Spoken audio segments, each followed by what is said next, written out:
ഇൻസ്റ്റാഗ്രാമിൽ വന്നൊരു അപ്ഡേറ്റാണ്. നമ്മുടെ ഫോട്ടോ മിക്സ് ചെയ്തിടാൻ പറ്റുന്നൊരു സ്റ്റോറി ഇടാൻ പറ്റുന്ന ടൈപ്പ്. കണ്ടു നോക്ക്, അടിപൊളിയാണ്.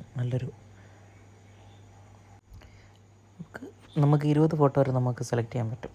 പിന്നെ സെലക്ട് ചെയ്തിട്ട് ഞാൻ കാണിച്ചു തരാം. ഏറ്റവും ടോപ്പിനകത്ത് ഒരു പുതിയൊരു ഓപ്ഷൻ വന്നിട്ടുണ്ട്. കോളേജ് അങ്ങനെ എന്നൊരു ഓപ്ഷൻ വന്നിട്ടുണ്ട്. അത് പ്രസ് ചെയ്തിട്ട് ഇത് സെലക്ട് ചെയ്ത് കഴിഞ്ഞിട്ട് സ്റ്റോറി അപ്ലോഡ് ചെയ്യുക. നമ്മുടെ സിമ്പിളായിട്ടൊരു പാട്ടും കൂടെ ഇട്ട് കൊടുത്തു കഴിഞ്ഞാൽ നല്ല ഒരിതാണ്. ഏറ്റവും ടോപ്പിനകത്താണ് ഇങ്ങനെ ഇരിക്കുക നമ്മുടെ ഒരു ഇപ്പം നല്ല ട്രെൻഡ് ആവാൻ ചാൻസ് ഉള്ള ഒരു ഇതാണത്. ട്രൈ ചെയ്ത് നോക്കുക.